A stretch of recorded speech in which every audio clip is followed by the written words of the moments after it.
As pretty much any woodworker will tell you, sanding is a dusty job, but somebody's got to do it. Whether you need to finish a wooden table or paint over a fresh drywall job, chances are you're going to have to do some sanding. While the days of hand sanding are hardly behind us, many sanding jobs can be completed much more quickly and easily with a variety of portable power sanders. In the next few minutes, we'll look at the most popular types of portable power sanders. We'll also discuss their proper uses and some safety tips for trouble-free operation. Portable sanders are often used for smoothing and/or leveling surfaces. Woodworkers also use sanders for preparing surfaces such as drywall and for removing paint or varnish from wooden furniture. Sanders are also handy for shaping or rounding edges.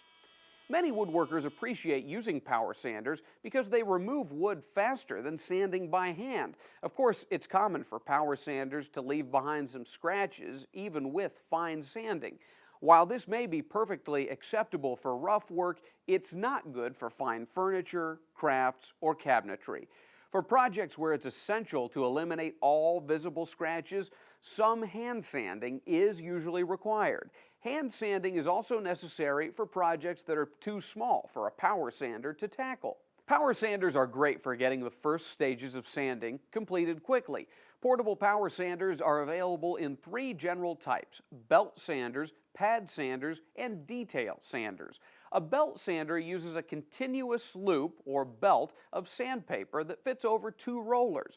Belt sanders contain one rear roller and one or two front rollers. The sander's internal drive belt transmits power from the motor to spin the rear roller. The front roller turns with the movement of the sanding belt. Designed for sanding flat surfaces, belt sanders are ideal for rough sanding jobs.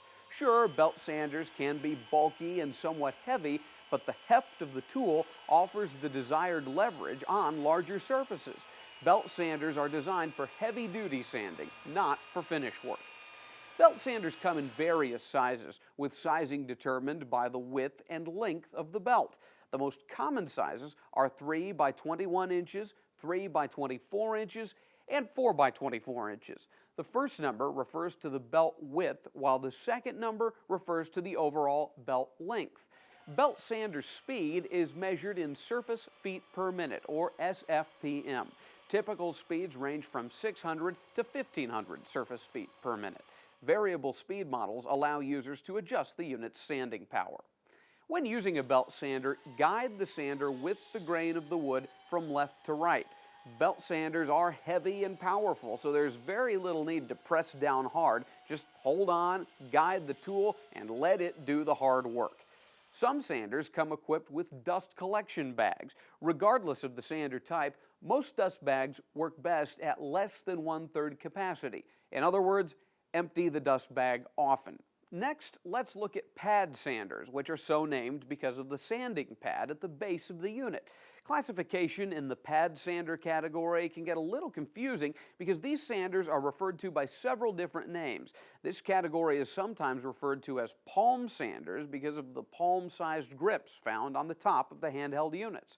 There are two basic types of pad sanders: orbital sanders and random orbit sanders. Both orbital sanders and random orbit sanders are excellent for general-purpose sanding. Orbital sanders use sanding sheets. For this reason, they're sometimes referred to as sheet sanders. The sanding surface of an orbital sander moves in a slight circular pattern, or orbit. Orbital sanders must be moved along the grain of the wood to avoid scratching.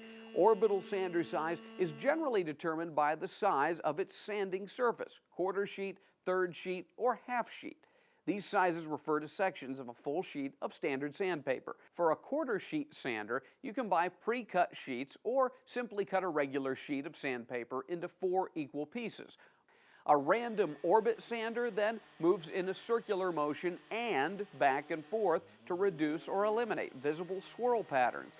The unit's sanding pad is attached to an offset bearing that gives the pad's motion a random pattern. Because of this random orbit, you can move the sander in any direction without damaging the surface. Variable speed units offer additional sanding control. Random orbit sanders use special sanding discs that vary by manufacturer. The sanding pad surface of the unit has holes that aid in the removal of sawdust during operation. For the dust removal process to work as intended, the holes in the sanding disc must be lined up with the holes on the pad. Different sanding disc types use different adhesion methods. There's hook and loop, which is similar to Velcro, and there's pressure-sensitive adhesive, or PSA, which is basically sandpaper with a sticky backing. Pad sanders, remember that category refers to both orbital and random orbit sanders, are useful for all kinds of sanding projects, including furniture, walls, ceilings, floors, cabinetry, and other types of woodwork. Orbital, or sheet sanders, are best for refining the finish of a surface that has already been sanded. The action of a random orbit sander is much more aggressive than that of an orbital sander. For this reason, random orbit sanders are better suited for smoothing joints, removing coatings, and refining rougher surfaces. Even though pad sanders don't match the power of belt sanders, you still need to keep safety in mind. These tools can strip skin just as quickly as they strip wood, so always be cautious when using any power sander. Never, under any circumstances, should you touch moving sandpaper with bare skin. When the time comes to change the sanding belt, sheet, or disc, always unplug the sander first. Of course, proper safety includes wearing eye protection and face protection too. Okay, now let's move on to our last type of power sander, the detail sander, also referred to as a finishing sander. This type of sander is great for sanding around odd shapes and tiny nooks and crannies in woodwork. Detail sanders are also good for sanding in tight spots where a larger sander just won't fit. Detail sanders are often used for crafts and millwork. This particular model comes with multiple attachments for various applications in addition to sanding. When using power sanders of any type, it is very important to apply light, even pressure. Use long, even strokes and let the moving parts of the sander do all the work. Remember, you're sanding the wood. You don't need to scrub it. Some power sanders feature an attachment for a vacuum cleaner hose. When all that sawdust is drawn into a wet dry vac as opposed to covering the surface being sanded, the sander can do its work a lot more efficiently. We've talked a lot about sanding and power sanders thus far in this segment. Now let's shift gears a little bit and talk about sandpaper. The overall abrasive quality of sandpaper is measured by grit. The grit number refers to the number of abrasive particles per inch of sandpaper. The higher the grit number, the finer the sandpaper.